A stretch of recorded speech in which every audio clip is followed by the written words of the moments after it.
Welcome back to the channel, folks, and back to the world of Telltale's The Walking Dead. If you watched my video on Season 1, you know how much I love that game, its characters and its story.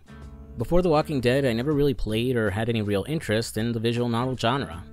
I was still mostly a shooter and RPG kind of guy. However, the game left such a strong impression on me that I became more open-minded about trying out games that were more story over gameplay.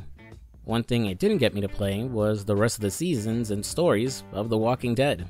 And I'm not 100% sure why. Like, I always knew about the release of newer seasons, and that they were still following Clementine, and I was always intrigued to see where her story would go, but yeah, I just never got around to playing them. Hell, I was still watching the Walking Dead TV show at the time, so it's not like I fell out of interest with the franchise. So, unlike the first season, this will be the first time I'm playing Season 2 of The Walking Dead. And for the most part, it's a blind run.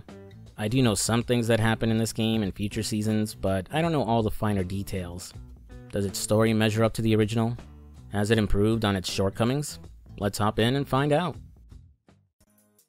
Just in case you hadn't played Season 1 or watched my video on it, let's do a quick recap of the events of that game. It began during the first days of the zombie apocalypse, and our lead was Lee Everett. A former college professor, he was convicted of the murder of a senator who he caught sleeping with his wife. Making no excuses for his actions and prepared to serve his sentence, he never actually makes it to prison as the police car driving him there crashes after hitting a zombie in the road. Lee, technically a free man now, tries to figure out what the hell is happening and ends up stumbling upon a little girl by the name of Clementine. Taking her into his care, he would become a surrogate father for her, trying his best to protect her as society collapses around them. The pair would group up with other survivors they meet and would all settle down at an abandoned motel to try and survive. Growing tensions with the group would cause it to splinter apart, eventually leading to the death of several of its members. Having lost their settlement and with no real plan on how to keep themselves safe, they eventually head to Savannah, Georgia, and try to find a boat to take them out to sea. Because of all the people they lost, Lee will start training Clementine to learn how to take care of herself in the event he won't be around to protect her. Arriving in Savannah, their boat plan doesn't work out, and even worse, Clementine gets kidnapped by an unknown man, one who she was speaking to on a radio. Lee would rally the remaining members of the group in order to find her, but this came with even more losses. And now Lee was on borrowed time after being bitten and infected by a walker. Making his way to the kidnapper's hideout, he'd confront the man who took Clementine and learn his motives for why. Getting into a fight with the stranger, Lee would kill him and finally be reunited with his surrogate daughter. Their reunion is short-lived though, as Lee's time has finally run out. Telling Clementine to seek out the remaining members of their group, Krista and Omid. Saying his goodbyes, he asks her to make sure he doesn't reanimate and come back as a member of The Walking Dead. I'll miss you.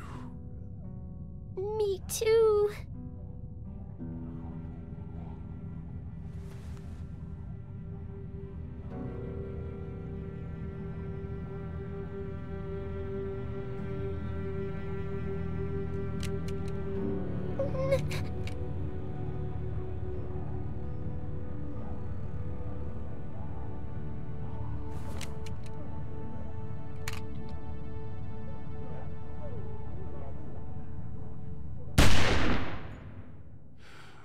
The first season ends with Clementine spotting two figures walking over a hill, the game ending before we find out who they are and what Clem's ultimate fate is. I skimmed over some finer details, but I'll bring up some moments from Season 1 when they get referenced or relate to scenes in Season 2. The Walking Dead is primarily a visual novel with some point-and-click elements that have you searching your surroundings for an item to solve a problem. Occasionally, you'd be thrown into some action sequences where you had to press the right button to avoid failing or dying. The game's main focus was its dialogue system though, where your responses to characters could impact future moments in the game. However, not every conversation is important, and for the most part, your responses don't really end up changing the outcome of bigger story events. Season 2 is mostly the same, though the action sequences add some more interaction, as on top of mashing a button to do something, you'll occasionally need to press the correct directional key to move or to dodge something. This makes some of the action sequences a little more frantic, and actually caused me to die a few times since I missed the directional prompt. However, the whole blank will remember that dialogue choices end up mattering even less compared to the first game, but I'll circle back to that much later. Oh, and if you start the game by importing your save file from Season 1, or its DLC 400 Days. Some of the choices you made will get referenced here, but it's limited to changing some dialogue with a few characters. I debated playing 400 Days for this video, but it turns out the events of the DLC don't really impact this season. More on that later.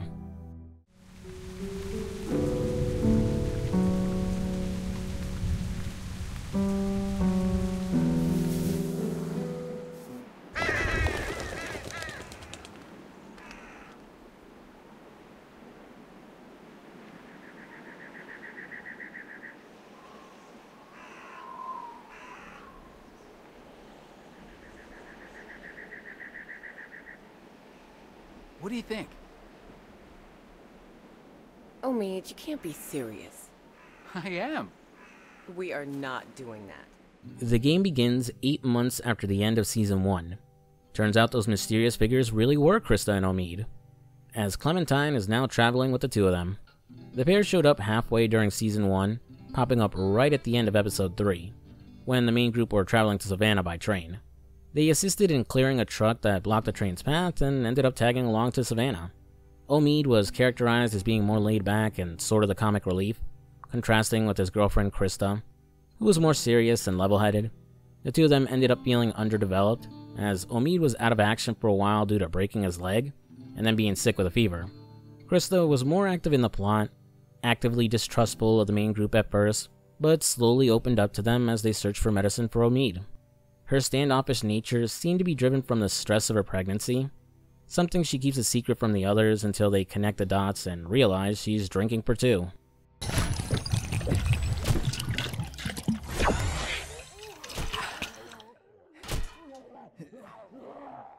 Mellowing out once Omid is healthy and moving around again, she promised Lee they would take care of Clementine after he was gone, and they've been doing just that. From the looks of it, they avoided joining a new group or establishing a permanent settlement, and have been making do just scavenging and traveling. Well, alrighty, I can't wait to see how the two of them grow and how we explore their characters. Will Clementine really be able to go on without Lee? Can Krista and Omid really look out for her with their own child on the way? Should make for an intriguing story. Season 2 begins with the trio taking a break at a rest stop. Krista and Omid will enter the men's room, and leave Clementine by herself to enter the women's room. After making sure the bathroom is safe, Clem drops her bottle of water, which rolls under one of the bathroom stalls. During that brief moment, an unknown person enters the bathroom and starts rummaging through her backpack. Despite Clem's attempts to hide and stay quiet, the stranger finds her and holds her at gunpoint. Then this happens. This your daddy? What a bozo.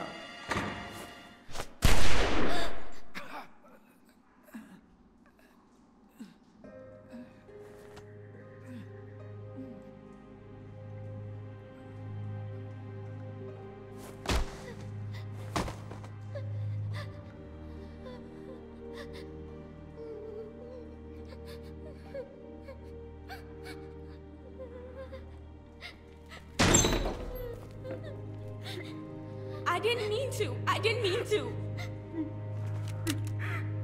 didn't mean to.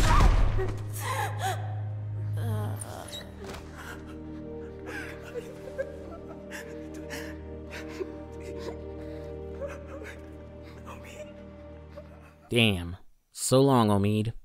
I kinda figured we'd spend more than 10 minutes with you, but I guess not.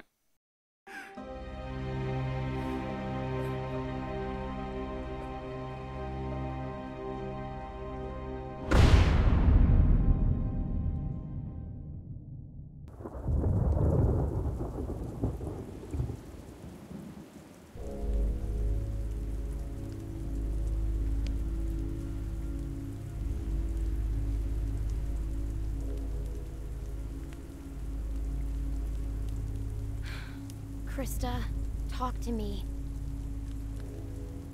The game will then skip ahead 16 months later, with Clementine and Krista sitting in the woods as it rains, both looking rather miserable and trying to cook an animal they caught. While her boyfriend might be gone, at least Krista doesn't have to worry about her pregnancy anymore. Speaking of which, where's her baby? Oh, no.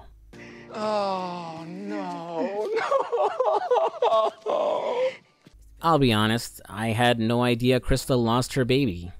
Like I said before, I know some information about the later seasons, even though I haven't played them, but I always assumed the kid we see Clementine taking care of in Season 3 was Krista's kid. It really knocked the wind out of me when I put 2 and 2 together. The experience of losing the man she loved and her child has really done a number on Krista.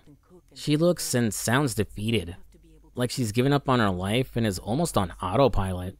While it's great that Krista has continued to take care of Clementine for the last 2 years, you can't help but think she resents her and blames Clem for what happened. Something made a little more obvious if you have Clem say she wishes Omid was with them. That said, it feels like Clementine is the only reason that Krista has held on for so long. As well, it's not explored what the two were up to in the last 16 months. We know that they're heading north towards Wellington, Ohio, a supposedly safe survivor camp that can offer true protection and shelter from the walkers. So, despite her loss and Clem's involvement in it, Krista is determined to make sure Clementine survives and gets to safety. After their conversation, she'll look for some firewood and leave Clementine alone to try to keep the fire going. Clem will soon hear voices coming from the forest, and after rushing out to investigate, she'll spot Krista surrounded by other survivors. They ask her if she's part of a group and where they are, but Krista insists she's all alone. Clementine will be given the choice to try and help her or just stay hidden. But regardless of your choice, one of the strangers will spot and chase after Clem. We're not shown what happens to Krista, as while it's implied she was shot and killed, nothing is ever confirmed about her fate. Clem will try to outrun her pursuer and have to avoid some walkers who pop up as well. After a struggle, she'll fall into the river and things will fade to black as she's washed away. The following day, Clementine will wake up on the riverbank with no sign of the guys after her or Krista. The 11-year-old girl is now completely alone. I'll be honest, I'm a little disappointed Krista and Omid were shoot out of the story so damn fast.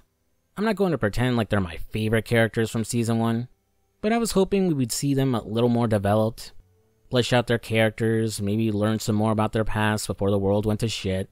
I have no problems with them being killed off, but I think it would have had more of an impact on me if I spent the majority of the episode with them before they died. Wandering around on her own for a bit, Clementine will soon cross paths with a friendly doggo by the name of Sam. Wait, a dog named Sam? Why does that sound familiar? I'm sure things will be fine with our new canine companion. Here you go. Hey, you don't eat it all.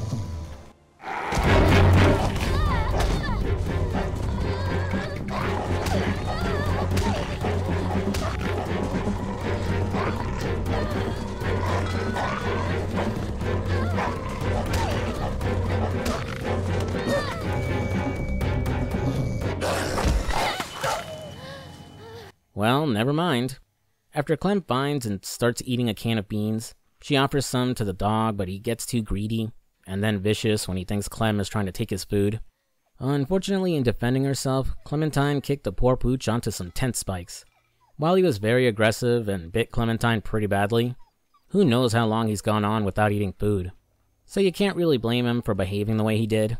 Looking so pitiful, I decided to end his suffering and send him up to the big farm in the sky. I'm sorry, Sam.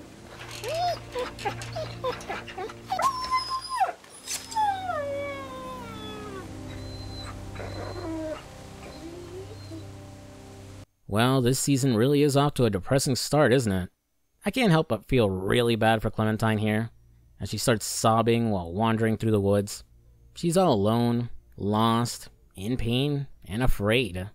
Regardless of how much Lee and Krista managed to teach her about survival, at the end of the day, she's still just a kid. She's just not emotionally mature enough yet to do this on her own. The world decides to beat her down again, as walkers soon show up and get the drop on her. Luckily, she's saved by 2 men who are passing by. The younger guy carrying her is Luke, and the older guy with the crossbow is Pete. Clementine explains that her group was attacked, and the pair asks about her attackers, wondering if they mentioned any names or if they were looking for someone in particular. The two try to reassure Clem that things will be okay, that their group has a doctor and he'll be able to treat her. Though things take a 180 immediately once Luke spots the bite on her arm. Hey, we got a doctor with us and you look like you could use some— Oh, shit! What? What is it? She's been bit, man. Fuck, what are we gonna do here? As Luke is freaking out, Clem tries explaining that it's not a walker bite and that she was bitten by a dog. While skeptical, Pete will take a look at her bite, but isn't able to judge if it really was from a dog. Unwilling to abandon Clementine, he insists they take her back to their camp and have their doctor make the final call. The stress of the situation, combined with everything else she's had to deal with today, proves too much, and Clem ends up passing out. Coming to a short time later, Clementine finds herself surrounded by some more members of Luke and Pete's group. These new faces are Pete's nephew Nick, who almost shoots her, the big guy with glasses is Alvin, and the pregnant woman beside him is his wife Rebecca. They aren't too happy that the pair brought Clementine, questioning her story about surviving alone, and speculating that this could be a trap and she's working for someone called Carver. Clem will again try to make her case, all the commotion drawing the attention of the group's doctor, Carlos. Despite being a medically trained professional, he's unable to determine if her bite really is from a dog or not. So instead, Carlos gets the big brain idea to just wait it out and see if Clementine turns, arguing they can lock her in the shed overnight. If she doesn't develop a fever or turn by the morning, then he'll treat her bite. Which, man, sure is some logic, isn't it? Clem's bite can get infected while left untreated, especially since she's been wandering around the woods, which would cause her to get sick and possibly develop a fever too. Look, I'm not sure what type of doctor Carlos is, or if recognizing animal bites is required reading for being a doctor, but human bites and dog bites are very different, not just because of the different teeth, but also the strength of their bites. While maybe he couldn't definitely say it was a dog, he should know what a walker bite looks like at least, especially since they know getting bit turns you and they outright state later that they previously dealt with an infectee. I understand his argument about not wanting to waste medical supplies on someone who's going to die in turn, but it's not like Clementine needs much. If they don't want to waste alcohol disinfecting it, some warm water to clean it and something to wrap the bite in should suffice for now, right? Either way, Clementine doesn't have much of a choice and will have to wait out in the shed. During the cold night as it starts raining, Clem is unwilling to wait it out and decides she'll need to treat her injury herself. Sneaking out of the shed by removing a piece of wood used to patch a hole in it, she'll crawl beneath the house and then get inside through a trapdoor in the pantry. Sneaking through the house, she'll need to find a needle, bandages, and peroxide in order to treat her bite. The needle is in the second floor bathroom, where Clem will almost get caught when Rebecca enters. Rebecca is stressed out about her pregnancy, and Clem will overhear that her baby's father might not be Alvin, implying that she may have cheated on her husband. Sneaking into the room across the hall, Clem runs into the final member of the cabin group, Carlos's daughter, Sarah. You're not supposed to be in here. Hi. Can you please help me? I'm not supposed to talk to you. My dad can't know. Sarah is reluctant to help at first since she doesn't want to get in trouble with her dad, but Clem promises that she won't tell him. After chatting for a bit, she ends up agreeing to help, but only if they pinky promise to be friends. With no other kids in her group, Sarah's been rather lonely and can't relate to the adults around her. So, despite Clem being a stranger she's not supposed to talk to, the naive kid latches onto her rather quickly. I didn't think much about it at first. Clem was the same way during Season 1, but the game seems to be implying that Sarah is on the spectrum. Part of it is her age. I didn't realize it right away until I looked at Clem's responses, and then saw how tall Sarah is, but she's 15. While a gap of 4 years between their ages doesn't seem like much, Sarah's a teenager. You would expect her to be a little more emotionally mature, and not desperate to make friends with other kids. In fact, she's very immature, acting and behaving like she's younger than Clementine and not older. Her father Carlos more or less confirms it later, as he tells Clementine that his daughter isn't like her, and that Sarah would cease to function if she understood just how bad the world really is. I've got more to say about Carlos and his daughter, but I'll swing back to that much later. After Clem has gotten the peroxide from Sarah, all that's left is some bandages. There's 2 ways to do it.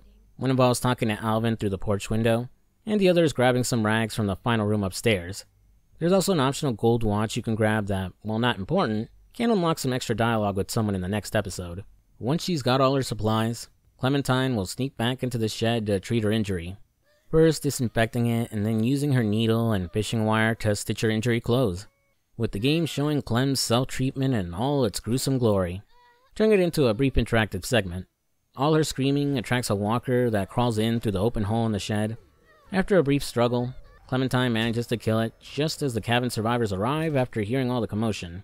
And she finally gets to call out these assholes for their bullshit. still not bitten. I never was. And you left me out here to die. Despite the lingering hostilities, the group softens up a bit and invites her inside. Carlos finishes the treatment of her injury, and Luke sits down at the dinner table with Clem to give her some food. The two are soon joined by Nick, who apologizes for his behavior and how he treated her. He and Luke will then explain why they were so hostile to Clementine. They had previously taken care of a survivor who was bitten. When she turned into a walker, she attacked and bit Nick's mom, and the poor guy was forced to kill his mother when she turned, blaming himself for the whole ordeal ever since.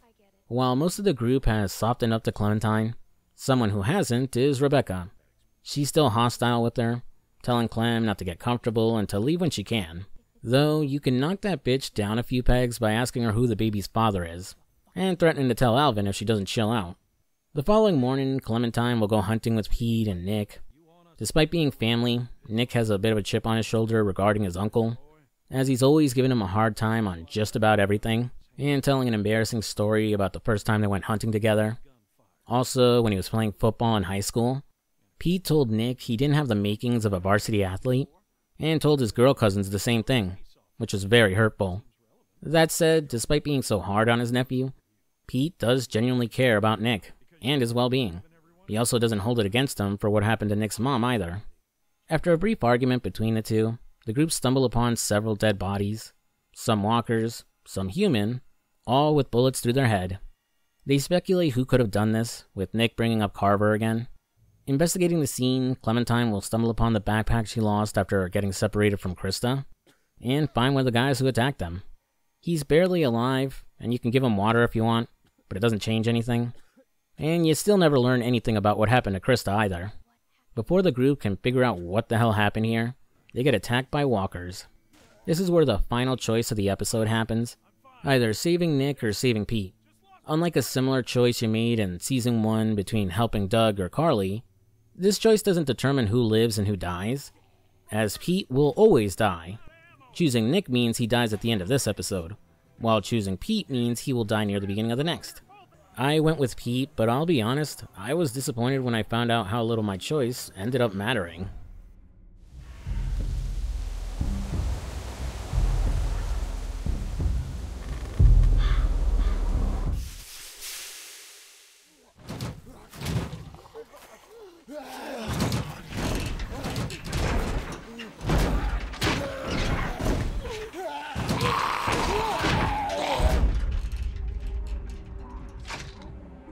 Well, they shouldn't be able to get through that.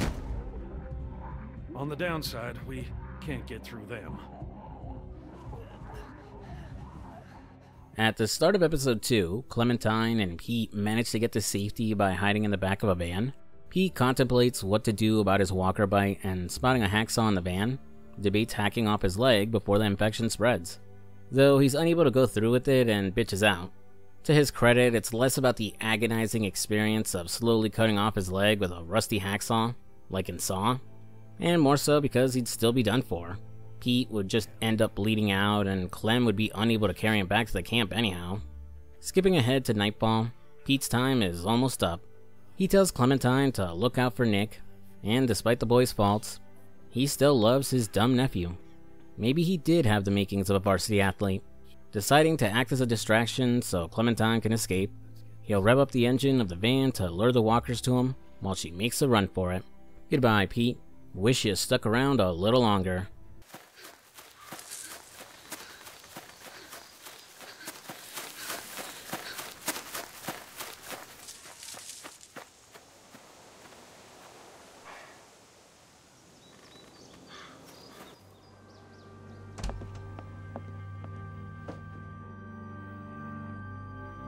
Clementine, are you alright? Luke's not with you? Where's Alvin? While Clementine made it back to the cabin safe and sound, Nick has yet to return. Even worse, while the trio were gone, Luke and Alvin went searching for them, and they aren't back either. Instead of doing the rational thing of, I don't know, just waiting a little longer, Rebecca insists that she and Carlos go out looking for those two, leaving the only two children in the group alone by themselves in the cabin. What could possibly go wrong? Say cheese! I found this under the house. There was all kinds of old stuff. It's so cool. Take one of me. Come on, take one of me. Max and Chloe, these two are not. You know, the main characters from Life is Strange. I have no idea why my brain automatically went to that game during this scene. I blame White Light and the videos he's made on this series for convincing me to try them out. Future video for the channel, maybe? Comment down below. After some quick photo shenanigans, Sarah starts to freak out when she realizes her dad is gone, and Clem says he could be in trouble. She manages to calm herself down and shows Clem something else she found while searching the cabin. A gun. What should I shoot? Don't do that! Sorry. Remember proper gun safety, kids. Don't assume a gun is empty, and never point a firearm at anything you don't intend to shoot. After Clem teaches Sarah the basics of handling a gun, they spot someone returning to the cabin, assuming it's Luke. The girls head downstairs to greet him, but uh-oh, stranger danger. Hello there. Who are you? Well, actually, I'm your neighbor. Neighbor? That's right. My family and I are set up a ways downriver. I'm kind of surprised we haven't run into each other yet. What's your name? I'm going to cut straight to the chase here. This is William Carver, the guy the cabin group has been whispering about. He tries acting friendly, but does a piss-poor job hiding his intentions, as after letting himself into the cabin, he immediately begins fishing for info, asking Clem about the group she's with, how many members it has, whether certain people are with her. Regardless of your answers, Carver pretty much knows the people he's looking for are staying here. His hunch confirmed when he finds the photo Clem took of Sarah. Then, after he leaves, the rest of the cabin group finally returns. The girls explain what happened with the stranger, Carlos asking Clem about the guy before he confirms that it was indeed Carver. Rattled that he found them, everyone decides it's time to pack things up and leave before he comes back with others. Carlos goes on to explain that Carver was the leader of their previous camp, but his ruthless way of running things pushed them to leave. He doesn't go into why Carver is so adamant in tracking them down, but we'll save that reveal for later in the chapter. As they leave, they decide to look for Pete in the last place Clem saw him, for some reason. And spoilers, he's dead. Obviously. This scene is really baffling and seems a little pointless, mainly because Clementine knew he was about to turn, and that he probably died when he acted as a distraction for her. This wasn't some super ambiguous situation we needed confirmation for. He was 100% without a doubt done for. Which begs the question on why Clementine never mentions any of this to the rest of the group. She could have saved them the time and effort by telling them Pete was bitten. Like, Nick gets some closure about his uncle's fate, I guess, but that's it. Pete having been shot through the head adds nothing either, since the group already knows Carver's on their tail. The following morning, everyone stops for a break and spot a ski resort on top of a mountain, which could function as a good place to take shelter before continuing their journey. Spotting a bridge they can take over the river and towards the ski resort, Clementine and Luke will scout ahead for any trouble, with Nick hanging back a bit to be their support. After the expected encounter with walkers, Luke and Clem manage to make it out unscathed before a stranger holding a gun approaches them. It's a tense standoff as both sides try to feel out the other's intentions, but things will cool off and the stranger even offers them some food if they need it. Then Nick fucks it all up. What the fuck, man? What the hell is he doing? No, he's with us. Nick! No! Put it down! Don't shoot!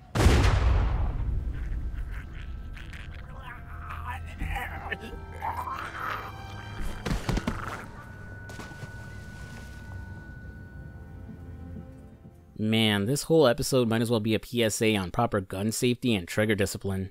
While I can see Nick's point of view with Carver after them, it's not hard to assume that this random stranger holding a gun and approaching his friends could be a threat.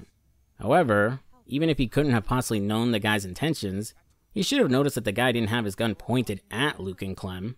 If Nick had just waited a bit, stayed hidden, and had his gun ready, he could have assessed the situation better and acted if the guy was a real threat, instead of rushing in, spooking the guy, and boom. Oh well, I'm sure that guy was of no importance. To be fair to Nick, he does realize he screwed up, admitting he was so quick to fire he could have accidentally hit Luke or Clem instead. The stress from losing his mother, and now his uncle, is doing a number on his mental health. He even forgot to grab the watch Pete gave him when they left the cabin. which if you ended up taking it last episode, you can give it to him now.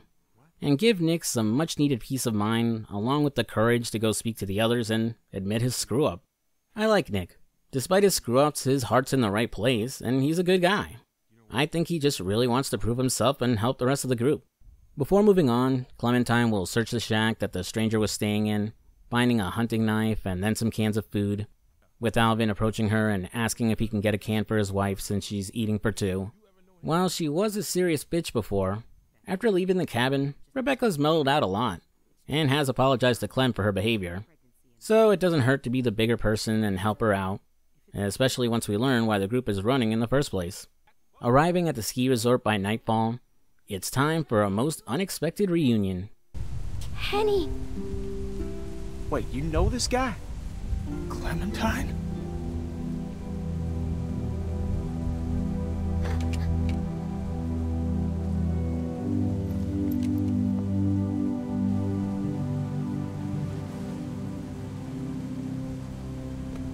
I'll take that as a yes. These people with you? A nice touch using the track Alive Inside from the first game here. Of all the characters to be reunited with, Kenny was definitely the last I'd expect. Okay, yeah, I knew he was showing up again, but I didn't know it was in this season. In the first game, Kenny was quite the conflicting character, one who could be very loyal to Lee, but also a selfish jerk who would turn into a whiny little bitch if you even slightly disagreed with them. Due to that attitude, Kenny was at least partially responsible for a lot of the conflicts within the group. As the season went on, he would end up losing his family, his son Duck bitten by a walker, and his wife Katja taking her own life as she couldn't bear to lose her son. Stricken with grief, Kenny would hyper-focus on the original plan of escaping out to sea, and later helping Lee find Clementine if their relationship was in good standing. Kenny's story ends when he decides to stop being selfish and to sacrifice himself for someone else in the final episode of Season 1. Depending on your choices, he would seemingly end up dying off-screen after trying to help Ben or save Krista. I found it a fitting end for Kenny, a way for him to redeem himself for all the trouble his selfishness caused. And I'll be completely honest, I don't think bringing him back was the best of ideas, as not only does his character regress, but we end up treading a lot of familiar ground from Season 1, but more on that later. Oh, and he never explains how he survived either, just waving it off as luck. Okay then. With Clementine diffusing the tension between her group and Kenny's, they all head inside the ski resort to relax and to eat. Here we're introduced to Sarita, Kenny's new squeeze who found and rescued him from an abandoned restaurant after he seemingly died. Next is Walter, a former teacher who's been staying at the ski resort with his partner Matthew. After Kenny and Sarita arrived, the four of them would fortify the place and have been together ever since. We don't get to meet Matthew yet, as he's still out on patrol but should be back soon. The two groups will intermingle, helping each other out while they wait for Walter to finish cooking. Sitting down to eat with Kenny, Clementine will catch up with them, sharing what she's been up to, filling him in on the others and how she trusts them, but also how they want to leave before the people chasing them arrive. While Kenny has no issues with them leaving, he tells Clementine not to worry and that she can stay with his group. Though he isn't planning on staying at the ski resort forever, as he and Sarita have plans to head north to Wellington, the same place Krista mentioned last episode. A bit of tension builds between the two groups, mostly instigated by Kenny being rude to Luke and Nick, before things go quiet when he accidentally addresses Clementine as Duck. Walter will then pull Clem out of the awkward situation and give her a whole sappy speech about hope and believing in each other. Then they'll find a strange woman outside, clearly casing the place. But we can choose to believe her bullshit and Walter will give her some supplies. Hey, remember that guy on the bridge that Nick shot? Surprise, he was Walter's boyfriend Matthew all along. Honestly, it could have been a half-decent reveal if the game didn't constantly bring Matthew up, and how he still wasn't back yet, making it extremely obvious who he was. Walter figures out like 2 seconds later that their group might have killed him, as he finds his boyfriend's hunting knife and Clementine's belongings. You can choose to tell him it was an accident or just flat out blame it on Nick, which determines whether or not Walter decides to kill Nick 5 minutes later when he gets attacked by a walker. Since I told Walter it was an accident, and Nick came clean and apologized too, he gets to stick around just a little longer in the story. Afterwards, Carver and his group will show up, and a huge surprise here, That redhead from before was working for him all along. Also, she's Bonnie, one of the playable characters from the 400 Days DLC. More on that later. Carver will take over the ski resort, holding most of our characters hostage, and finally reveal his motives for chasing them. He was after Rebecca, as he believes the child she's carrying is his. At first, I was under the impression she cheated on Alvin with him, but later dialogue implies her encounter with Carver wasn't consensual. Things escalate when Carver starts to torture Carlos and threatens to kill him if the rest of the group doesn't give themselves up. Clementine will be given the choice to give herself up with Alvin and Rebecca, or sneak out to try and find Kenny and Luke. Regardless of your choice, Kenny will snipe one of Carver's guys, and then Carver will execute Walter in retaliation. So long, Walter. You can be with Matthew now. The actual game-changing choice here is whether or not Alvin makes it to episode 3, as if you don't talk Kenny out of trying to shoot Carver, he'll clip him and Carver will execute Alvin too. I chose to talk Kenny out of it, sparing Alvin and getting the rest of the group captured as the episode comes to an end.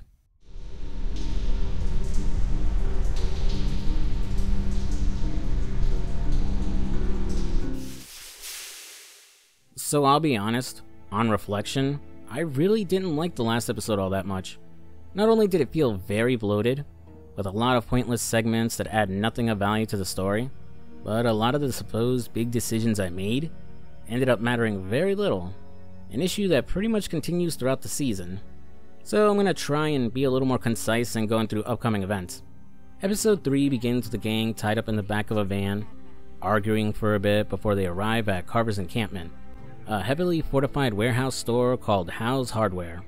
As they're marched through the place, Carver will be up on the PA system, giving a speech about how they can only survive by following his leadership and not to disobey him. This section is where some of the characters from the 400 Days DLC show up, all of them now working for Carver, though they're basically glorified cameos, as outside of Bonnie and Tavia, I guess, they don't serve big roles or contribute to the story, which probably sucks for fans of the DLC who were expecting more from them showing up. The group will be led to a holding pen outside, with Carlos taken away to go look at some injured people, and Alvin pulled away to go meet with the main man himself. I'm sure they're just going to have a nice chat. The cabin group is then reunited with their friend Reggie, who helped them make their initial escape. While they've been gone, he lost his arm to a walker, but had it removed before he could turn. Since then, Reggie has been on thin ice with Carver, forced to sleep out in the cold in the holding pen, and now needs to prove himself before he's allowed inside again. The following morning, everyone is forced to line up as Carver arrives to give another speech, first informing everyone that they're watching a nearby herd of walkers passing through the area, and telling everyone that despite all that's happened, they can earn his forgiveness and join his main group if they prove themselves useful. You know, Carver is fairly pragmatic, and not the mustache-twirling villain I was expecting at first. He doesn't immediately kill one of his own for screwing up, and in the case of Reggie, are willing to just cut off your arm if you're bitten as opposed to just letting you die. He takes advantage of the people's desperation to survive, to keep them in line and get things done for his camp. That said, he's still an egotistical asshole, and will punish anyone who undermines his authority, something he demonstrates when he gets annoyed with Sarah interrupting his speech, demanding that Carlos properly discipline his daughter, or else he'll have his guy Troy do it instead. I'm sorry, Dad. I'm sorry. Close your eyes, honey. It's only going to sting for a second.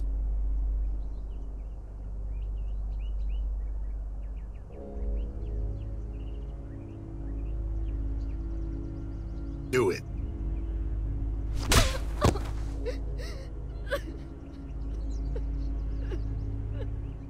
Jesus, Carlos. I know you couldn't go easy on her, but slapping your daughter so hard you knock her to the ground seems like overkill.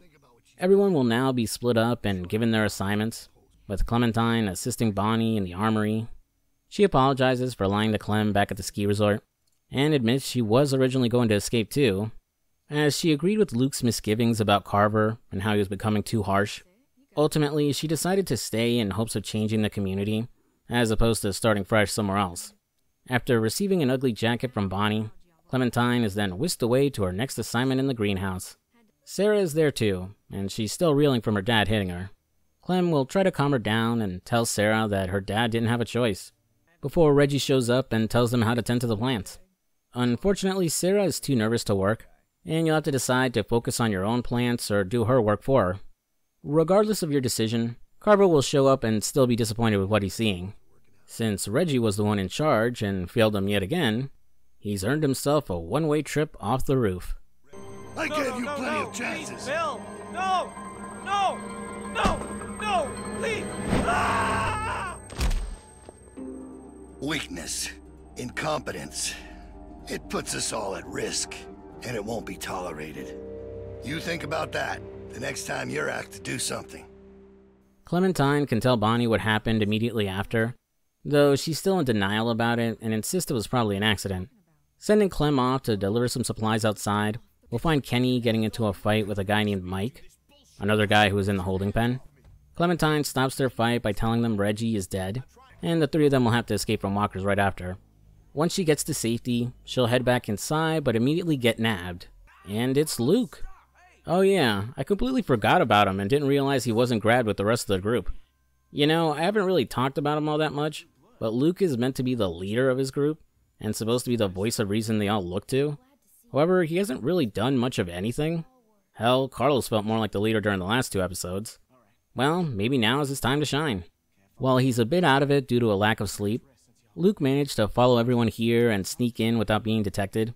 He hasn't formulated a foolproof plan of escape, but wants Clementine to steal a radio and bring it back to him tomorrow night, so he can spy on the guards and learn their patrol routes.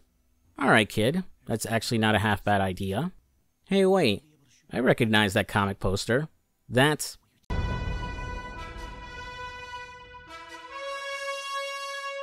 I still need to catch up with season 2 of that show. Heading back inside, Clem will walk past the sobbing Rebecca, and then we'll finally see what Alvin's been up to this whole time. Oof. Looks like Carver worked him over pretty good. Honestly, I'm amazed Alvin's still alive. Carver will then start to monologue at Clem, insisting he's not a bad guy, that he didn't want to kill Reggie, that the weak die and only the strong survive, survival of the fittest, blah blah blah, dilly-dally, shilly-shally, you've heard it a million times. Like, I know he needs to beef up his group, which is why he's bothering to try and get Clem on his side, but did he really think he could convince her after murdering Reggie right in front of her? Regrouping with everyone at the holding pen, Clementine fills them in about Luke and that they need to get him a radio. A bigger plan starts to come together as the group wants to use the incoming herd of walkers as a diversion so they can escape. Rebecca suggests using the PA system to make noise and lure them to the encampment, but the group is unsure how to avoid getting themselves killed by the herd. It's not like they can just walk right through them, right? Actually, I do it all the time. First words I ever hear you say, and it's just some crazy, stupid shit. Hush. What do you mean exactly? This is Jane, by the way. She's been in the holding pen ever since the others arrived, but hasn't actually said or done anything until now. She explains how you can trick walkers and sneak past them by covering yourself in their guts, masking your smell. Clementine corroborates what she says, explaining how she and Lee did the same thing back in Savannah. With everyone agreeing to the plan, they'll send out Clementine to go steal a radio. Unfortunately, the plan falls apart almost immediately the next day, as Luke was caught before Clem could get the radio to him. Worse, Carver knows he's missing one too, demanding the thieves show themselves before things get really bad. Kenny will take the blame to keep Clementine safe. Unfortunately, it earns him a pretty savage beating, and poor Clem gets a nasty hit if she tries to intervene too. Back at the holding pen, Kenny is in bad shape, having lost an eye and suffering possible brain damage. The ass whipping he took had one positive though, as it showed Bonnie just how savage Carver is, causing her to switch sides. She'll offer to open the gate to the pen to free them as soon as she hears the music played over the PA system. After agreeing to a meeting spot in case they get separated in the commotion, Clementine is sent off to go turn on the PA system and create a diversion. Unfortunately, there's nothing to stop Carver's group from just turning the music off, but that's where Alvin comes in. Having finally come to, he hobbles over to Carver's desk and pulls out a gun that was stashed inside. Too banged up to move, he tells Clementine to go and to watch out for Rebecca and his unborn child, before he sacrifices himself to kill some red shirt. You take care of my girls. I get the feeling it's gonna be a girl. Just a hunch. Go on.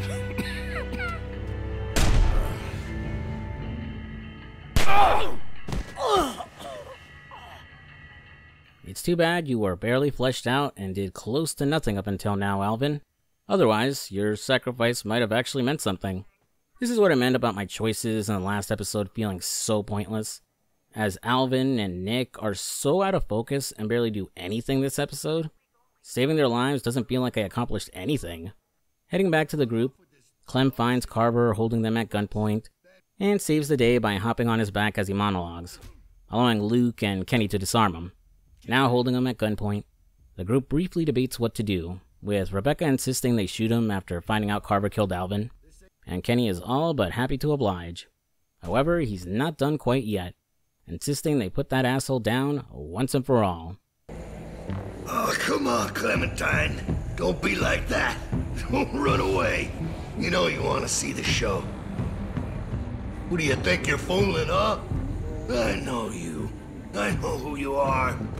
Let's go. Yeah, go on. Let the sheep out of the pen. We'll see how long that lasts. I'll be right there. You won't see anything. That's funny, coming from you. How's that eye? Just follow my voice. It'll get you there. You got a thick fucking skull, Kenneth. Should have put you out of your misery right then. Now look at you. You're a mess.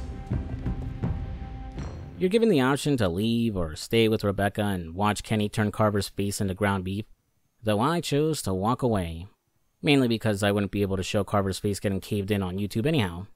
Once outside, the group carves up a walker and covers themselves in its guts, but then Troy will show up just as they're about to leave. Luckily, Jane sweet-talks him long enough to distract him and shoot him in the nuts, working as great bait for the walkers. Despite almost being in the clear, their blend-in with the walkers' plan falls apart fast. The remainder of Carver's group are firing blindly into the herd, and Carlos catches a stray bullet, attracting some walkers and smelling his doom as they tear him to pieces. Sarah, understandably, freaks out at the sight of her dad being eaten alive, and runs off to the crowd of the undead. With things going crazy around her, Clementine will spot Sarita being attacked by a walker. The chapter will then come to an abrupt end, as you decide to either attack the walker, or to chop off her hand.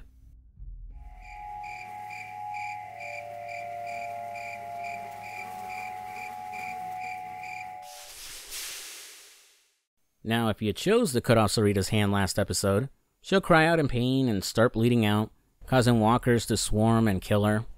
But if you attack the walker instead, she'll survive for now and be whisked away by Kenny and Mike.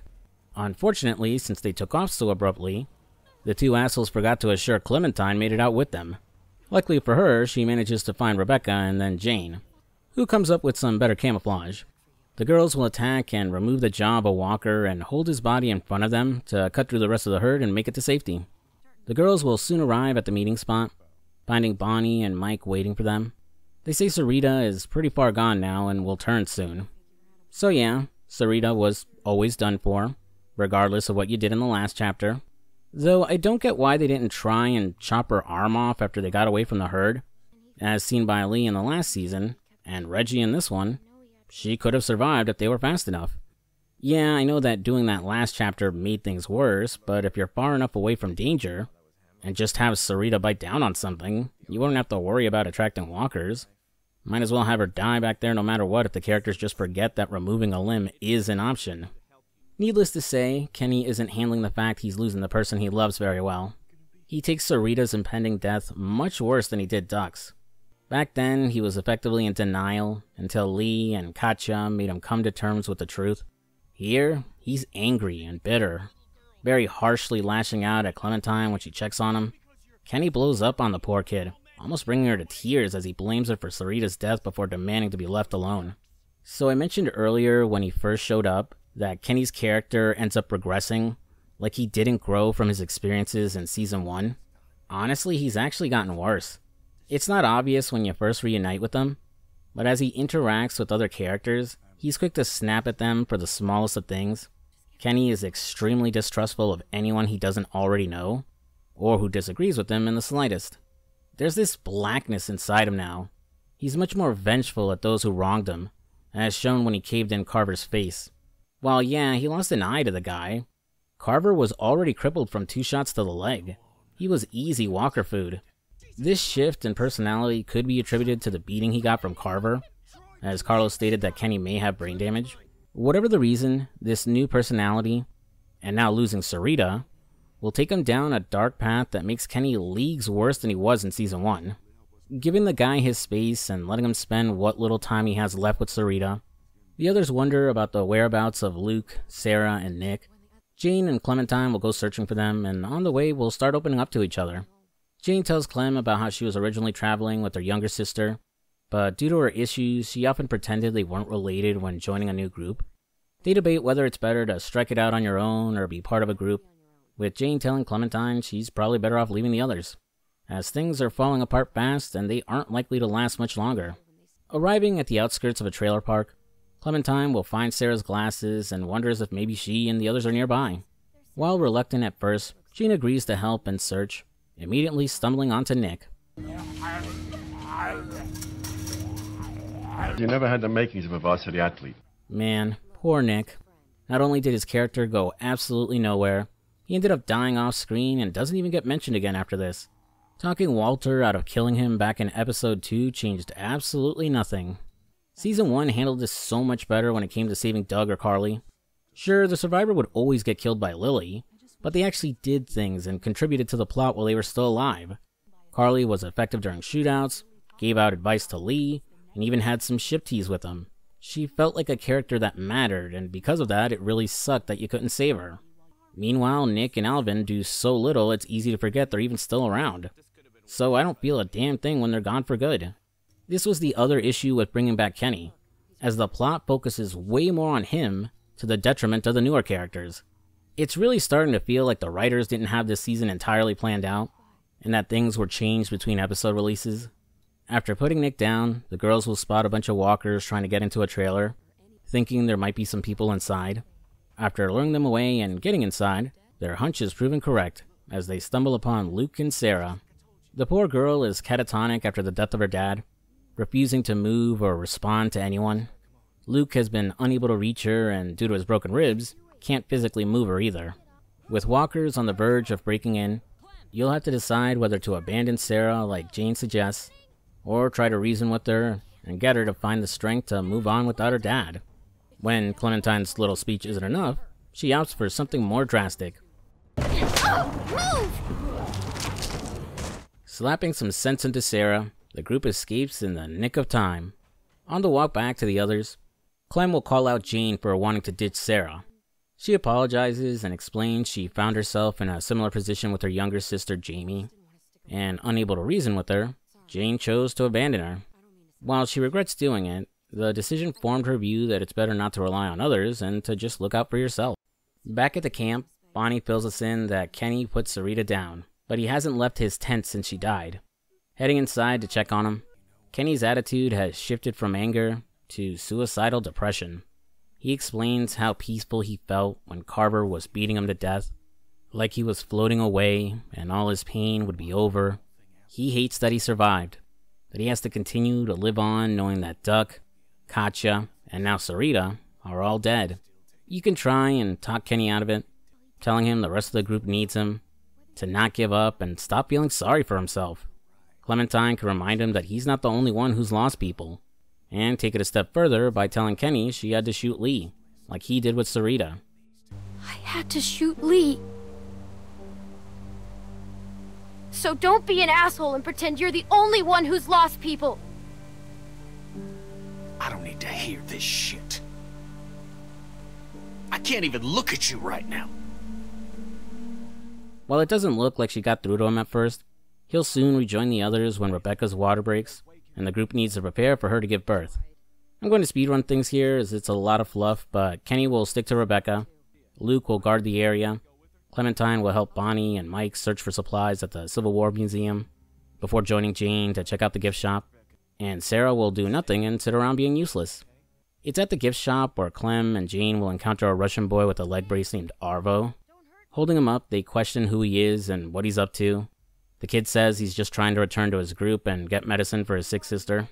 Despite his obvious disability, Jane doesn't believe him and accuses him of being a junkie for some reason, insisting to Clementine they take his meds for Rebecca and the others in the group are in bad shape. You're given the choice to rob him or not, but I have to let him go. I've done this enough times to know that by making the morally good choice, this kid will come back later and help us out in some way. though Jane still roughs him up a bit and takes his gun. Sure hope he doesn't hold that against us. Bumping into Luke right after, Clem will fill him in on what happened. While concerned, he still believes that Jane can be trusted. At the very least, she's still reliable. He's more concerned about Kenny. Seeing how broken he is now and how vicious he was with Carver, Luke believes he'll become reckless and a liability to the group. Which, yeah, he's absolutely right. Though you can still choose to defend Kenny and question Luke if he'd do things differently if he was in his shoes. Heading back to the others, Clem will fill them in that she and Jane got into the gift shop right when walkers show up, forcing everyone to run. Heading back to the gift shop, Clem will stumble on quite the interesting scene. That was about as human as I've felt in a long time. I almost forgot what... Clementine! Jesus, Clem, it's just not... Jane and Luke just got done fucking. And man, this completely comes out of nowhere. Like, what? Why? Neither one has shown any interest in the other. I'm not saying we needed some kind of romantic subplot between them, but there isn't any setup for this scene. Like, say, Jane whispering in his ear in an earlier scene, or taking his hand in hers and leading him away, or something after Clementine leaves. I get the obvious answer is that they had some time alone and probably wanted to blow off some steam. And I get why Luke, despite being such a Boy Scout, would agree to sex with Jane. I mean, look at her. I doubt any guy would say no. But Jane doesn't strike me as the kind of girl to fuck Luke without an ulterior motive. The way she interacted with that one guy Troy at the end of the last episode made me think she charms men with her looks to get what she wants. But that doesn't happen. The writers wanted an excuse for why the group got blindsided by walkers again, and just thought, what if Luke left his post because he was fucking Jane? And that was it. I don't know, maybe I'm wrong. And I've completely misread the entire scene. Maybe they didn't have sex, and Jane just gave him a foot job instead.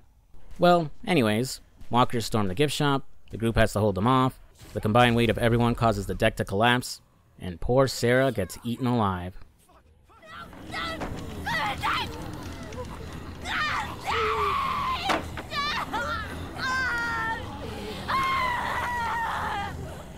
Yet another character where saving her life earlier amounted to absolutely nothing. I know Sarah was never set up as this super interesting character, but what was the point in teaching her to use a gun if it never got followed up on? I get that in a way she's meant to represent what Clementine would be if she didn't learn to protect herself and continue to depend on Lee. It just feels like they could have conveyed that idea better by having her die before her dad did. Since Carlos coddled her and she panicked the moment he wasn't there, Sarah would die because she couldn't function without him. Granted, if Sarah really is meant to be on the spectrum, it would be much tougher to teach her how to survive. But still, Carlos realizing he failed to prepare her for the world would have been more interesting to follow. Oh well. Hey look, Rebecca had her baby.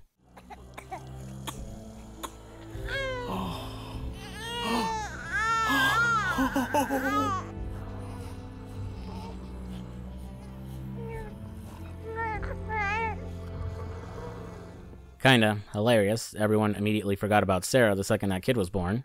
Having helped deliver the baby boy, Kenny has immediately formed an attachment to him.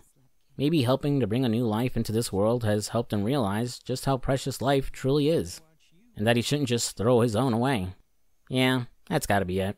Anywho, Jane decides the group is doomed and decides to split. Luke doesn't take it well. What? Jane left. For good. What? When? Just now. Are you serious? She didn't say anything about leaving to me? What the fuck? Damn it! And don't worry about it, buddy. Plenty of more fish in the sea. The group discusses their next move, as the gift shop isn't the most suitable shelter. Kenny wants to stick to his original plan of going to Wellington, but agrees with the others that they should stop by the town across the river, as they can find better shelter and hopefully some supplies. However, Rebecca isn't in the best shape, what with just having given birth and all, so you need to decide whether to leave at daylight or wait a few days for her to recover. Regardless of what you decide, when the group begins their walk to that town, she still isn't doing well, looking even worse than before. Oh hey, it's that Russian kid Arvo. Since I let him keep his medicine, maybe he can help us out. Никакие оружия! Никакие оружия! Никакие оружия! Fuck! Это они? Да, это они.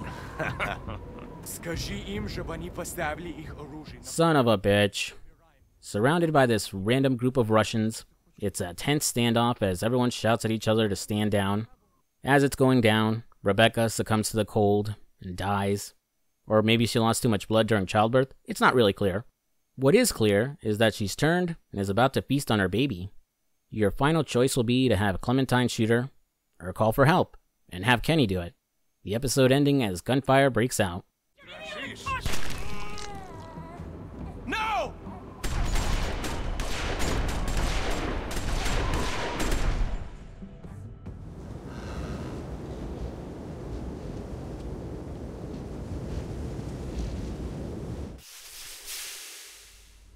Well, here we are, the final episode of Season 2. I'm going to be speedrunning through a lot of moments here, as there's quite a lot I want to say, and most of it has to do with the last half of the finale. So, despite the last episode ending with this tense moment against the Russians, it ends anticlimactic as fuck, as our group takes them out rather fast, with Jane returning to assist, and we suffer no losses on our side. Well, except Rebecca, but she wasn't killed by the Russians, so it doesn't count. Arvo is the only survivor of his group, and the question comes up on what to do with them, with Kenny just wanting to put him down since he set them up.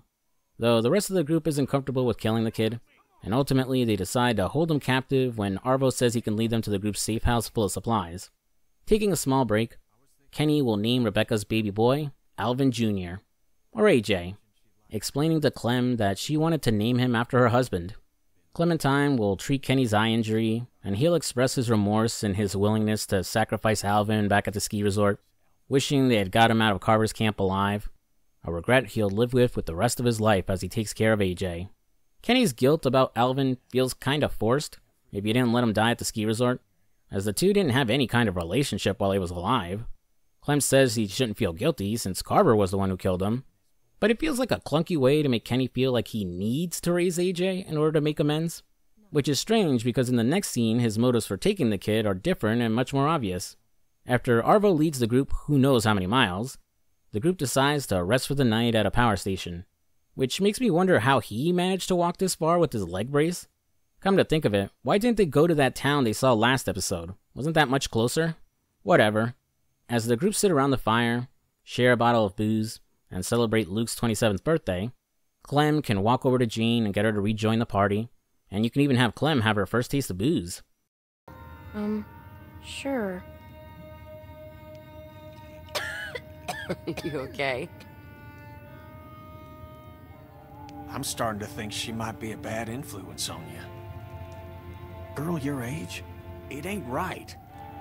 I know you think you're older, but you're not. You're not my dad. You're my friend. Yeah, I'm sorry. You're right. She'll then walk over to Kenny and try to get him to return to the group too. Sitting down with him, he apologizes for how vicious he was with Clem after Sarita's death and for blaming her for it. He admits he still misses his family, that he wasn't around enough in Duck's life when the world was intact, how he didn't learn to appreciate them until they were gone. Kenny sees AJ as a second chance, to raise this boy right and make sure he's appreciated every day of his life. You know, I thought about it, and I don't see Kenny's attachment to AJ as a way to honor the baby's parents, or even as a replacement for the family he lost. I think it's a way to make amends for the death of Sean Green. Back in Season 1, when we met Kenny on Herschel Green's farm, one of the first choices we're presented with is saving Kenny's son, or Herschel's son, when they get attacked by walkers. Sean would always die regardless of your choice. However, Kenny would cower away after Duck was safe, and didn't try to help Lee save the other boy. He's immediately regretful and apologizes to Herschel, but the old man in his grief viciously attacks him as Kenny didn't lose his son. This moment of weakness and the idea he cost a man their son haunts him throughout the game, especially after he loses his family. Kenny saw this as karma, that the world took his son because he failed to save Herschel's. I don't think he actually references this at all in this season unless I missed it, but that's the rationale I'm getting from Kenny. He wants to save the life of this child for the one he thinks he's responsible for taking. I don't have much to back that statement, outside of something that shows up later, but I'll get to it at the end. Regardless of his intentions, his attachment and overprotectiveness of AJ is causing some concern with the rest of the group. Due to his deteriorating mental state, they don't believe he can be trusted to protect the baby, or what he's capable of if they try to take AJ from him. Their concerns grow the following morning as they see how harsh and abusive he is to Arvo. Like, I know he's just a kid, but honestly, it feels weird that everyone even trusts Arvo. They just murdered his group and his sister. Why is everyone so willing to believe he isn't leading them into some kind of trap again? The only one who even entertains the idea is Kenny, but he's painted in a negative light because he's being such an asshole. Eventually, the kid does lead them to where his group was staying, but it's on the other side of a frozen lake. Shouldn't be too hard to guess what happens next.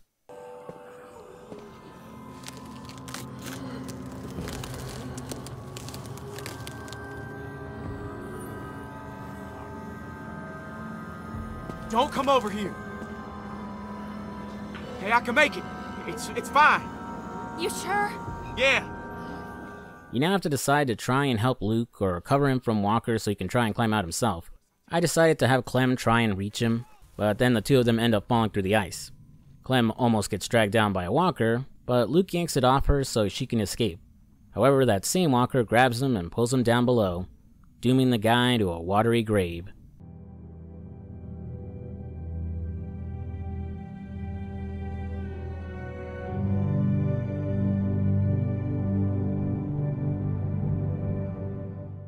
Unsurprisingly, he's done for no matter what you do, but shooting the walkers can lead to Bonnie falling through the ice and dying too. Goodbye, Luke. I honestly don't get why anyone in the group likes you. Like, seriously, why do the others ride Luke's nuts so hard? And I'm not just talking about Jane either.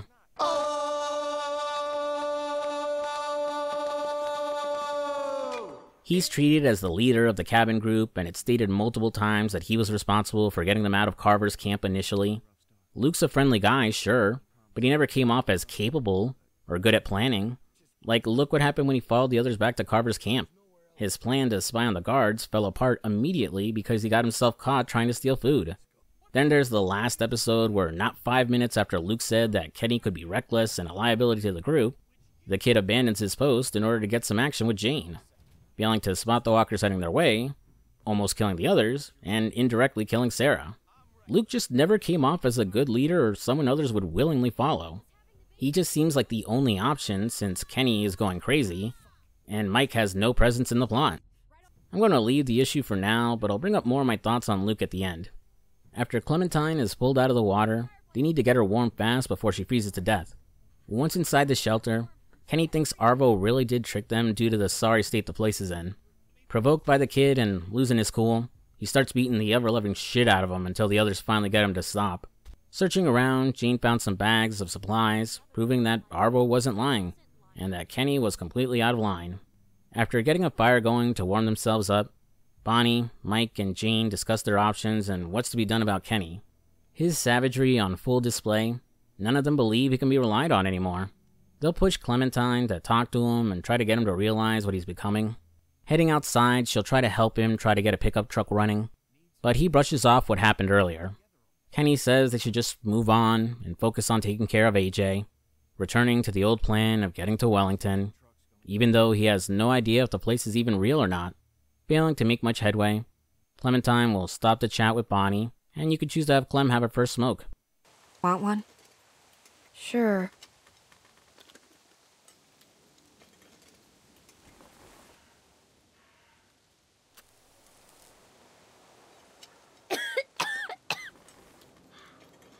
There isn't really a lot to this conversation with Bonnie, just some more concerns about Kenny, regrets about what she's done, and a little bit of foreshadowing. After heading back inside to talk to Jane for a bit, Kenny will get the truck up and running. As the others rush outside in excitement, drama kicks up again as everyone argues about where they should go. Kenny, of course, dead set on going to Wellington, Jane insisting they go back to Howe's Hardware, even if the place is probably filled with walkers by now, and Mike thinking just to head south in general, to like Texas or something. After everyone stops arguing, Clem will speak to Kenny again. Still stuck in his selfish mindset, he's annoyed the others aren't seeing things his way. He admits Wellington could be bullshit, but there has to be something to it if Krista had heard about it too. Kenny also tries manipulating Clementine by bringing up everything Lee did to save her, all the people that died helping them, and the happiness and pride he felt in seeing Clem again.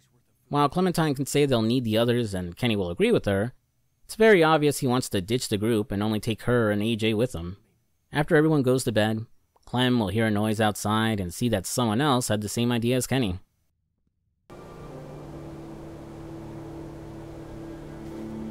Easy. Easy now. Step back. Clem. Shit. What are you doing? I got the rest of it. Clem. We're just leaving. Oh, you assholes. Mike and Bonnie justified trying to steal the truck with Arvo as needing to get away from Kenny. However, they're taking all the supplies and didn't include Jane or Clementine in their plan. And despite all the concerns they had about Kenny with AJ, they didn't try to save the baby either. Afraid of Kenny my ass, they saw a way to save themselves and decided to bail. Why they felt Arvo was worthy of coming with them is beyond me, but maybe they figured Kenny would take out his anger on him when he woke up and saw them gone. That said, fuck them, and also fuck Arvo for doing this. Kenny! Jane! Help! They're robbing us! No!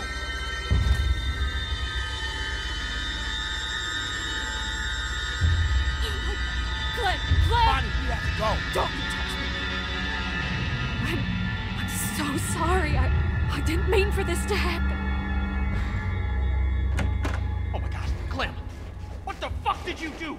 Clem! What did you do? Clem!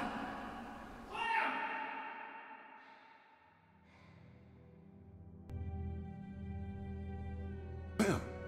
Clementine!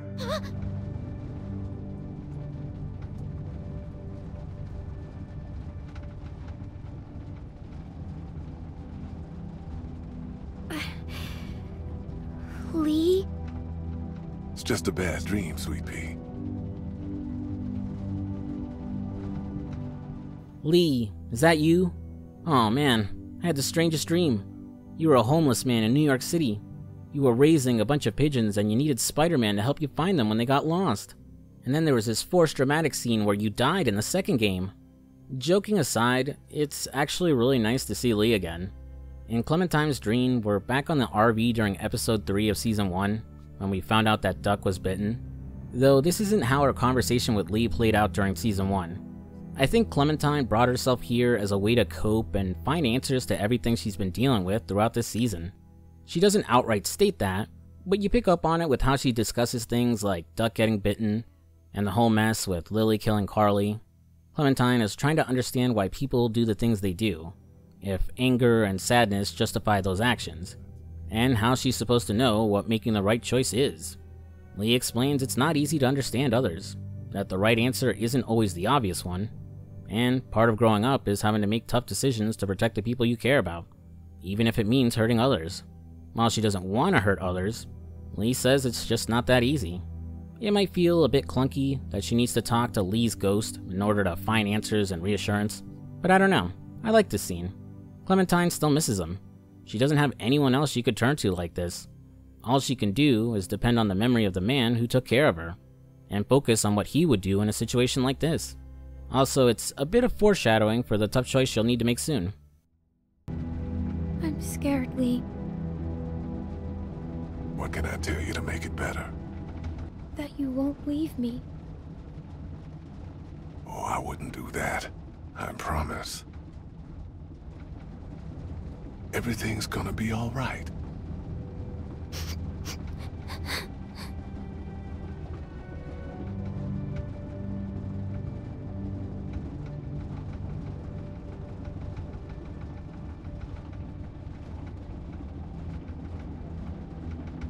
Now let's try to get some sleep. Okay, Lee.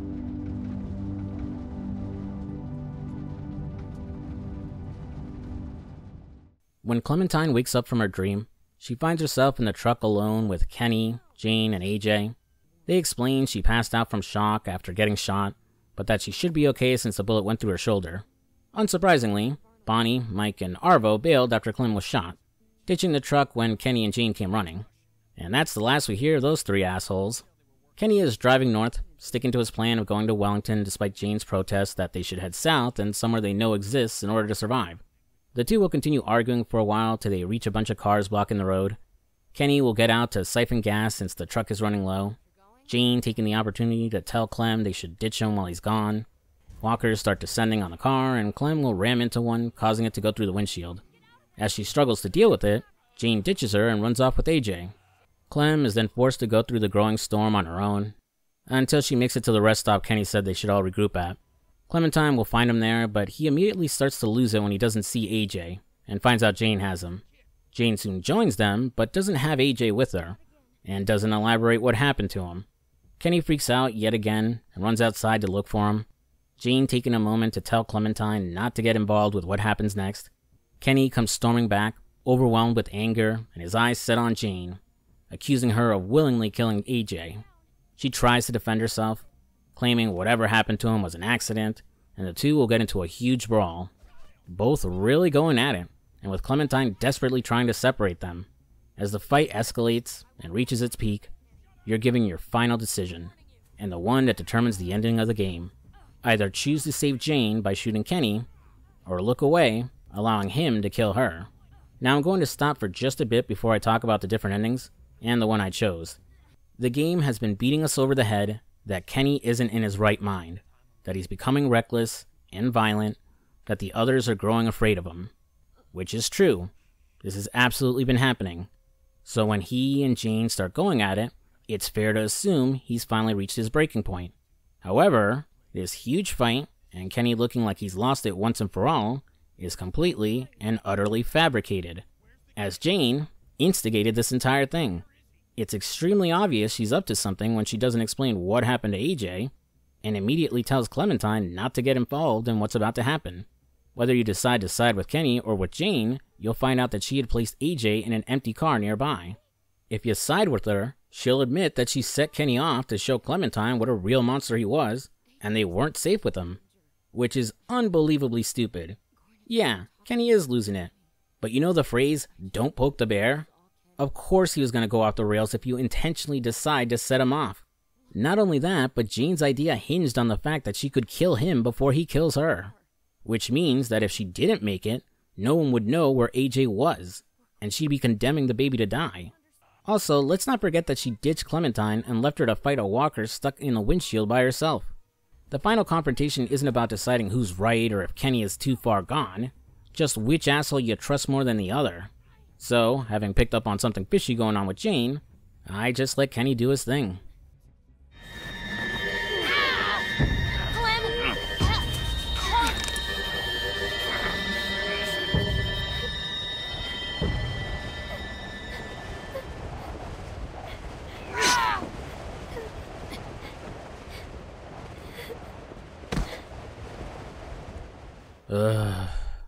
Ignoring the fact that Jane forced this whole fight to happen in the first place, it doesn't even make much sense it would be her versus Kenny at the end. This feels like it should have been Luke versus Kenny. Ever since episode 2, there was growing concern from Luke about Clementine and her relationship with Kenny. He didn't really trust him at first, and he was constantly concerned about his behavior, what he did to Carver, and his mental decline after the death of Sarita. Kenny, meanwhile, was ecstatic to see Clementine again, expecting her to stay with him and Sarita once the others left. He would always turn to her as the person to have his back. Despite how he verbally abused her after the loss of Sarita, he still clung to her. The final choice should have been about what Clementine wants, who she wants to go with. Does she pick Luke, someone she's known for a few days but is nice, still has it together and can be depended on? Or does she pick Kenny, someone she's known for far longer and is her last connection to Lee, but who is reckless and isn't reliable? Should Clementine look out for her best interests, or stick by a friend who's going through a tough time? Or does she take a third option and abandon both to go at it alone?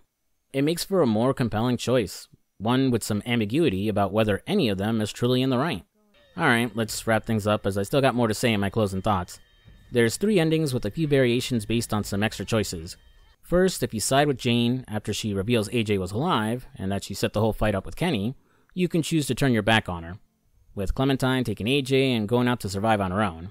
If you choose to stick with Jane, they'll all go back to House Hardware. While there, a family will approach the camp seeking shelter and you can choose to let them in or shoo them away.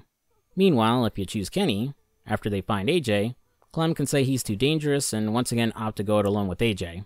However, if you stick with Kenny, After several days of travel, they finally reach the fabled Wellington. Speaking with a guard at the door, she'll toss down a bag of supplies and tells them to be on their way.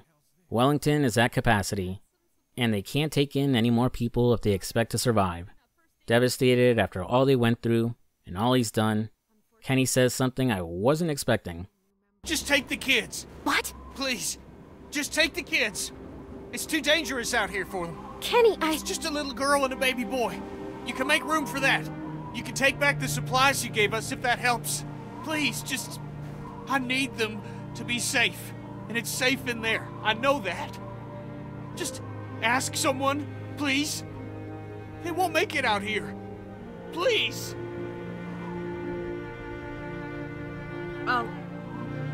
I'll ask. Just give me a second. And I love this. Finally, he stopped being selfish. Finally, he's doing the right thing. It's not about what Kenny wants, and it's about what is truly best for Clementine and AJ. He understands what he's become, that they aren't safe with him, and are just better off without him. You can argue he's trying to shirk the responsibility of caring for them, but he's condemning himself to an unknown fate by leaving them here and walking away. Also, yeah, it does feel like he learned his lesson way too fast after the fight with Jane, but whatever. Granted, you can choose to stay with Kenny, the three of them leaving to try and survive on their own. However, this ending just feels so much better to me. Like it brings a proper close to Kenny's character. Like in Season 1, where he learned to stop hating himself and to stop being so selfish when he sacrificed himself to save Ben or Krista. Granted, I think that's where we should have left Kenny in the first place, but whatever. And, honestly, I'd rather have him leave the story with his fate unknown, as opposed to, I don't know, being flung through a car window and dying when walkers attack him. Okay. Okay, we'll stay. Good. We'll stay. Good. This is the right decision. Okay. Right. When he's grown, you tell him about his mommy and his daddy and all the people who tried to keep him safe. You tell him, okay? He deserves to know. I got, Oh, here. Take this. When he's old enough, you make him wear it.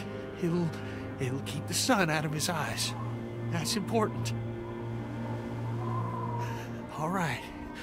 Good. Keep an eye out for him. Please. Now, you take care of Alvin here. You live a good life, okay? Don't waste this, okay? Now, I'm gonna go before one of us changes their mind. Now, I'm gonna walk away, and I might not look back.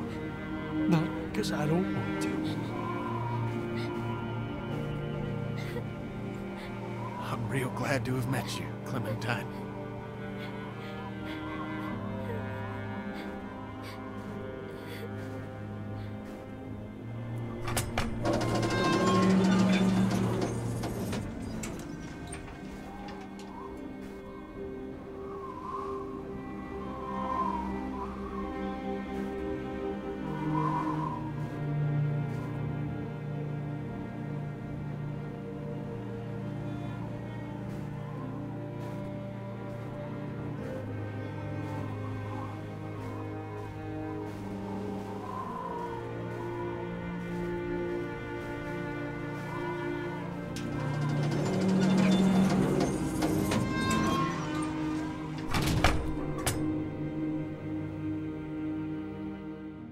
And that was The Walking Dead Season 2.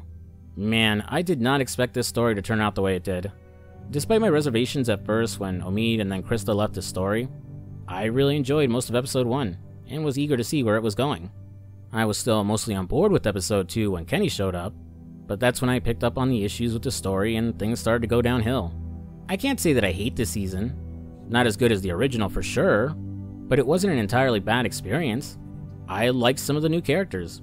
I thought Carver was a good villain, and I enjoyed the build-up to him and his motives. At least his motives made way more sense than the cannibal family in Season 1. Season 2 just felt directionless, like it wasn't sure where it wanted to go. Introducing plot points that go nowhere, like that town mentioned at the end of Episode 4, or whatever the hell the Russians and Arvo were supposed to be about. Its biggest issue is how it handles its characters. Like all of them, Nick had some real serious potential. He's burdened by the guilt of his mother getting bitten and having to put her down. He's unsure of himself because of his uncle being hard on him and his own screw-ups. Nick had something going on with his accidental killing of Matthew and Walter finding out. It's just resolved way too quickly. I think it would have made way more sense to keep Walter around during the section at Carver's camp. Have them work together, become good friends, and then it's revealed that Nick killed Matthew. Walter would have more time to see if Nick was a good guy or not in order to decide if he can forgive him. Nick could redeem himself by giving his life to save Walter's. Instead, he just does jack shit if he survives Episode 2 and dies off-screen in Episode 4, and is easily forgotten about after. Alvin was also a waste. Maybe he could have found out Rebecca's baby might not be his. He could be cold and angry around her, thinking she betrayed him by cheating on him, till he learns the truth that Carver assaulted her. Alvin, realizing he fucked up and what Rebecca went through, ends up being the one caving in Carver's skull instead of Kenny. And Kenny, oh boy. It says a lot about this season's writing that I consider him both the best and worst thing about Season 2. Like I said, I enjoyed having him back, even if I thought his story was done. But he just goes through the same beats he did back in Season 1, but so much worse. His new love, Sarita, is barely a character. Outside of how they met, I really don't get why either one loves the other. Kenny just ends up hijacking the plot after Carver goes down. Everything revolves around his actions and his deteriorating mental state. It feels like the writers really wanted him to become the villain, but they pussied out and didn't want to upset Kenny fans. So they layered in just enough good moments with them and dumbed down the other characters to where it looked like it was more of an ambiguous situation. Which I already went into before, but having Jane force a confrontation doesn't prove that Kenny couldn't be trusted. From there, I didn't really like how almost every episode would end on a cliffhanger. Having to wait till the next one to see the outcome of your choices. Feels like the kind of thing the TV show would do. Most episodes of Season 1 would show the outcome of your final choice, and then you'd get a small epilogue to end the episode. And oh man, your choices. Outside of the different endings, I guess, they all felt so pointless. Oh, you stopped the character from dying? Cool. We're going to do nothing with them from now on and kill them anyway. Like, come on. I'm fine with them dying. Just make it feel like I made a difference by saving them the first time. Give them some kind of moment, or at least have the characters acknowledge their deaths. And finally, there's the whole character will remember that dialogue choices. In the first season, where a lot of those choices didn't matter, it served as a hidden trust meter with some characters. If you were honest, took their side, or helped those characters during the story, Ben, Krista, Omid, and Kenny will all willingly help Lee go and find Clementine. How you treated other characters actually felt like it mattered. Granted, not by much, as certain things in the ending will always happen, but still, at least it was something. Here, nothing you say really matters. It's there to explore different dialogue options, or getting called out for certain choices, but that's it. Shit, there are times you get the character will remember that prompt right before they die, so what's the point? I'll be honest, I was left really baffled to see how things turned out with this season. Normally, when a game I play has some questionable design or feels incomplete or something, I will actually look up the development and see why. I don't always bring it up in my reviews, mainly because regardless of the circumstances during the game's development, I have to treat the game as is. The developers not seeing their vision through or being screwed over by the higher-ups sucks, no doubt about it, but that doesn't mean the finished game gets a pass or changes how I feel about what I played. That said, I was curious about what the hell happened here, and I stumbled upon a channel called In Cold Blood. Their channel covers a lot of cut content from the different seasons of Telltale's The Walking Dead, with one video in particular catching my attention, the original story of Season 2. I'm not going to talk about everything he discusses, and encourage you guys to watch his video instead. I'll link it down below. I should preface this by saying that In Cold Blood does say that not everything can be substantiated, and he isn't able to name some of his sources, so you do have to take a lot of what he says with a grain of salt. However, regardless of its validity, his video does offer a good idea of just what could have happened, and he does use things like the cut content from this season, along with the developer commentary for the definitive edition to form his argument. To sum it up, 2 of the lead writers from Season 1 had written a draft for Season 2, and even did a lot of work on Episode 1 of Season 2, but they left Telltale to form their own studio. While they had left notes on where to take the story, the game's script would go through several revisions, with the developers stating that the higher-ups pushed for certain changes. What the actual original plan for Season 2 isn't entirely known. Krista would have apparently had a much bigger role and survived towards the end. Kenny really was going to return with a new girlfriend, though it's unknown if he would have made it to the end of the game like he did here. Some characters had different roles or were meant to be other characters. For example, Mike. We don't really learn anything about him during the story, or even why he was in Carver's holding pen. Apparently, he was originally supposed to be one of the scavengers who held up Krista at the beginning, which might explain this weird line Luke has about him in episode 4, where he says Mike is trying too hard to be useful and look like a good guy. Also, the group really were supposed to go to that town across the river, but they changed the idea before episode 5 was released. In Cold Blood goes into a lot more, and he even has a theory video where he speculates that the Russians that randomly show up may have been intended to be the remnants of Carver's group, and possibly the characters from 400 Days. So, give his video a look and check out the rest of his channel. Not everything he says can be proven, but he is upfront about that, and I think he does a fantastic job presenting his arguments. To sum up my thoughts, The Walking Dead Season 2 is an unfocused mess. While there were some things I liked, like its setup and opening episode, watching Clementine grow up and survive without Lee, its villain, and some of the new characters, and I do like the ending where Kenny leaves Clem and AJ at Wellington, but it doesn't quite execute any of those things well. The new characters either aren't developed enough, or just get forgotten about after a certain point. Kenny basically hijacks the plot to the detriment of everyone else, and the final conflict is just way too forced. It comes up short compared to the first season, but I don't know that I can outright call it terrible either. I know I spent most of my closing thoughts being rather negative, but I did enjoy playing through the season. There was enough here to keep me invested, and I didn't feel like I was forcing myself to finish the game. I have no idea which of the endings are meant to be canon, but I do want to continue the series and continue to watch Clementine grow and see how things work out with AJ. While I don't know if I would do another playthrough of this entire season, some of the episodes are good enough where I wouldn't mind playing them again at least. And that's the video. Thanks for watching, guys. And special thanks to my Tier 2 channel members, whose names are up on the screen right now. Woof, this one really drained a lot out of me. I really did enjoy playing through Season 2, but it took me some time to hash out my thoughts, and I was constantly revising my script as I went through my footage. There was a lot of fluff I realized I could skip or didn't need to go over to talk about the story and my feelings on it. So, as always, I hope to continue to improve my script writing skills and reach a point where I'm not hitting constant writer's block. I might take a day to relax before going in on the next game for the channel. I started playing Final Fantasy VII Rebirth and I've barely scratched the surface of that game. And fuck, out of nowhere as I was editing this video, Akira Toriyama died. You know, the creator of Dragon Ball Z. It's so unreal. Like, it legit actually hurts. Dead at 68 years old, man. DBZ was my childhood growing up.